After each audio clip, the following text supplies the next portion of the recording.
या अचानक से बारिश हो जाए तो यज्ञ भी सफल है। महात्मा भी जाएंगे और बारिश भी हो गई, प्रमाणित हो गया कि भगवान के अपार कृपा से, मंगल कीर्ति के आशीर्वाद से हमारा जो यह दिव्य यज्ञ है श्रीमद् भागवत महापुराण का यह साप्ताहिक यात्रा बिल्कुल सुविधा पूर्वक यह संपन्नता की ओर जा रहा है। आज पंचम उत्सव है, भागवत जी का तो चतुर्थ है, लेकिन महात्मा को मिलाकर के पंचम उत्सव है। तो 10 दिवस की कथा होती है, वो मैंने कहा था वो पद्म पुराण के अंतर्गत 6 अध्याय पद्म पुराण के हैं और भागवत जी का पंचम उत्सव मान के चले महात्मा को मिला दिया। कल तक आपने कथा का श्रवण किया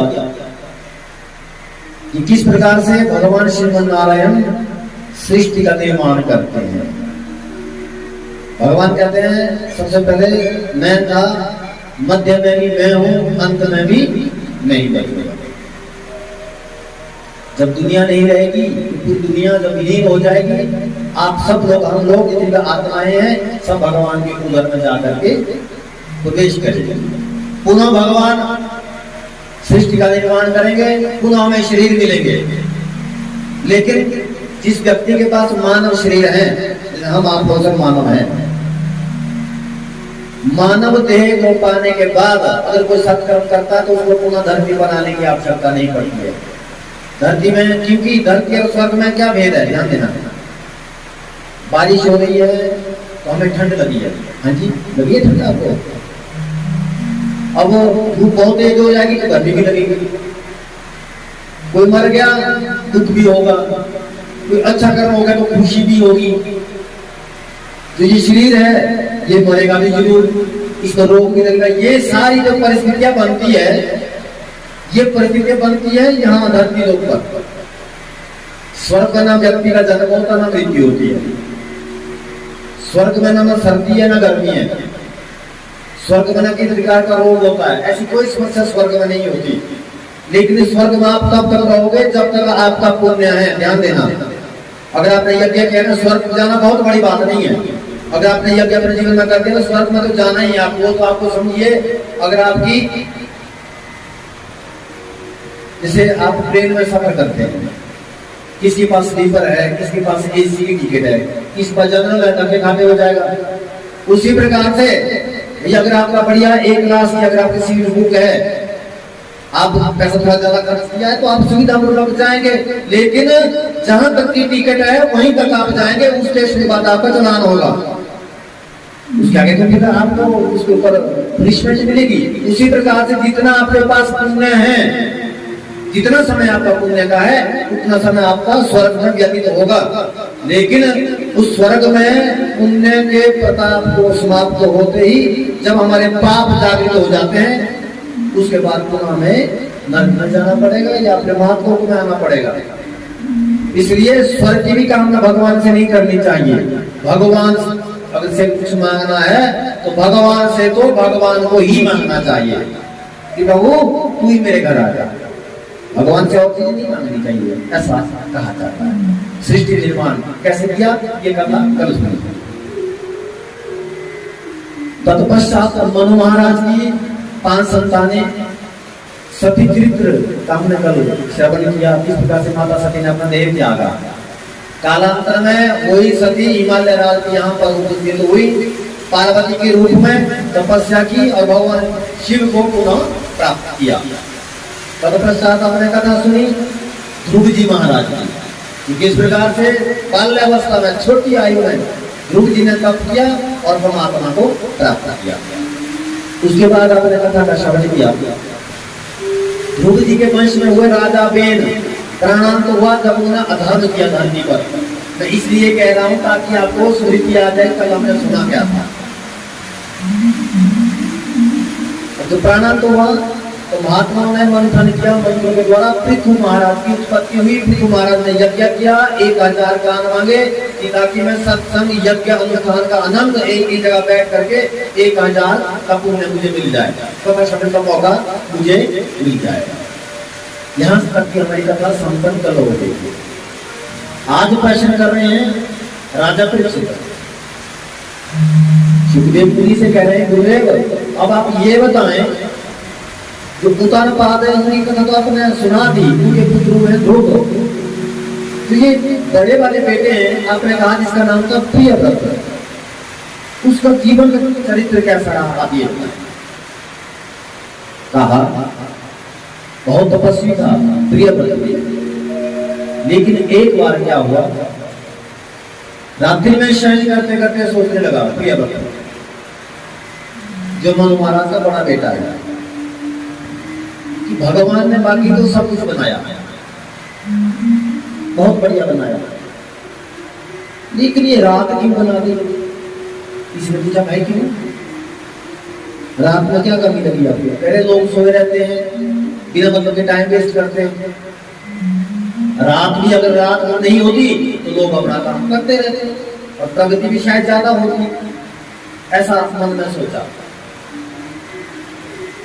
अब क्या युक्ति की इसने प्रियव्रत ने कि मैं इस रात को ही हटा दूंगा।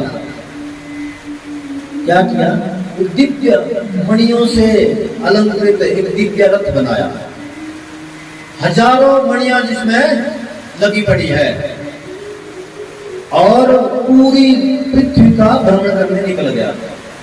उसमें इतना दिव्य तेज था मानो एक मणि एक सूर्य के बराबर होता, इतनी चमक थी उसमें, इतनी बिजली यानी इतनी लाइट थी उसमें, ये मान के चले।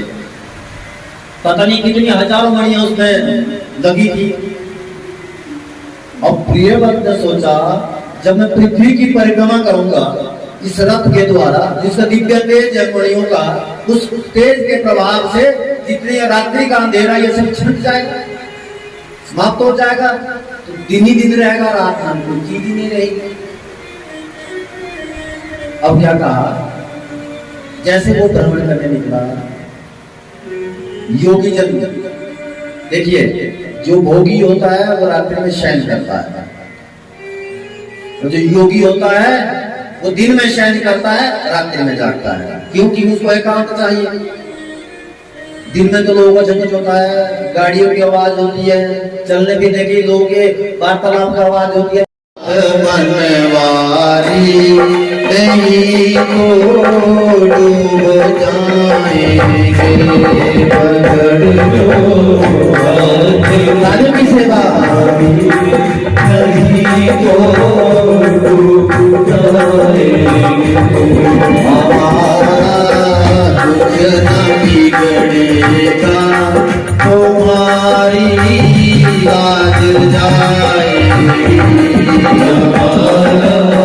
कुछ न बिगड़ेगा,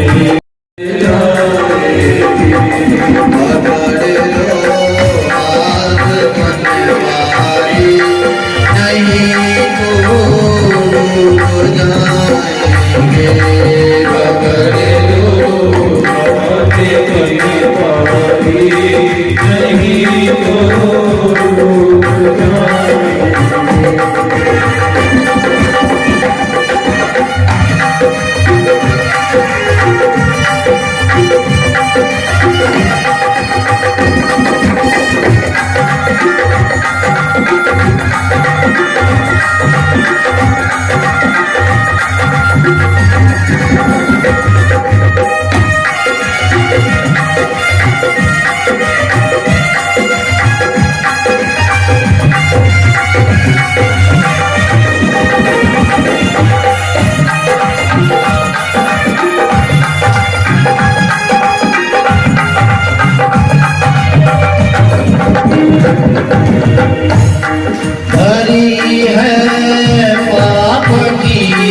हरी है पाप की गठरी हमारे सर पे भारी हरी है पाप की गठरी हमारे सर पे भारी।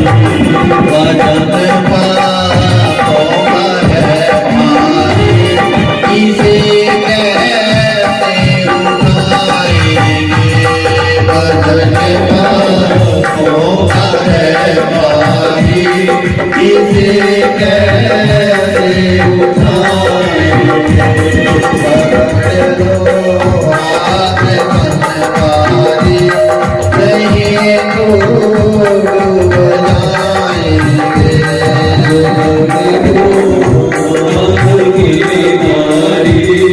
नहीं तो डूब जाएंगे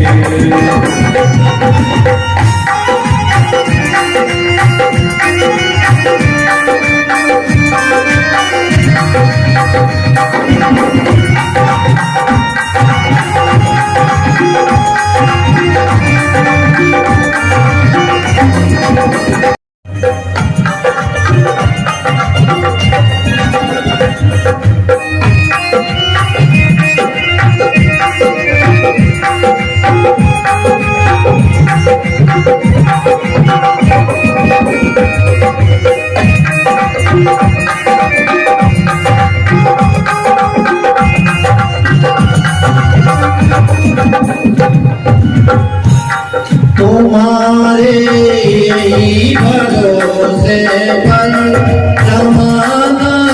आप मेरी वीडियो को लाइक और शेयर करें और मेरे चैनल को सब्सक्राइब करें।